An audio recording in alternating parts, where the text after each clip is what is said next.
বার বেঙ্গলের মালিক বলছেন যে ইস্ট বেঙ্গলের অনেক সভ্য হয়, মার্জিত হয়, এটাই সভ্যতার নমুনা।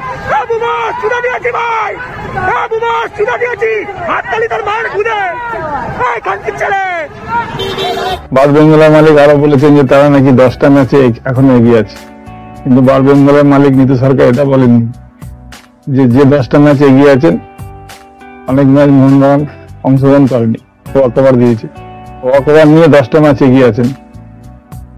নীতি সরকার এই স্বপ্নটা পূরণ হয়ে যাবে, আর কিছুদিন ওয়েট করুন। আর বার বেঙ্গলের এক প্লেয়ার বলছেন যে তিনি নাকি স্কিল দিয়ে দিমিত্রি পেত্রাদাসকে হারাতে চান।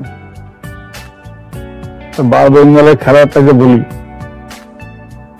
ভাই তুমি যে ক্লাবে খেলো সেই ক্লাবের আইএসএল র্যাঙ্ক হচ্ছে 9, এখনো দেশের হয়ে প্রতিনিধিত্ব করনি, ভারতবর্ষের র্যাঙ্ক হচ্ছে 133।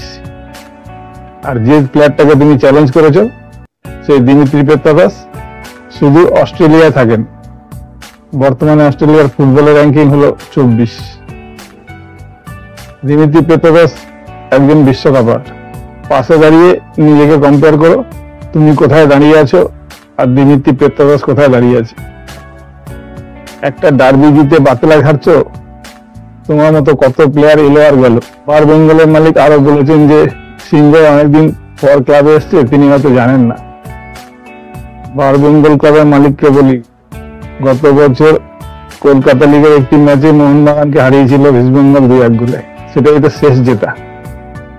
তারপরে আইএসএল এ যে পরপর 2টো ম্যাচ হেরেছেন সেটা তো বললেন না।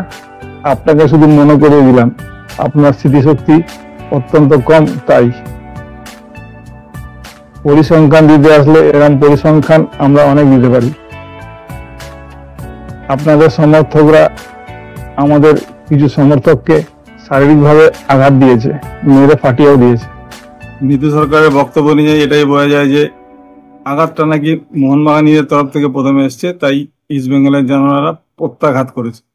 নীতি সরকারকে বলে রাখি, এরপরেও Mohun Bagan east Bengal derby match হবে, মোহনবাগান সব খেলায় হারবে না, সেদিনকে হিসাবটা একই রকম হবে।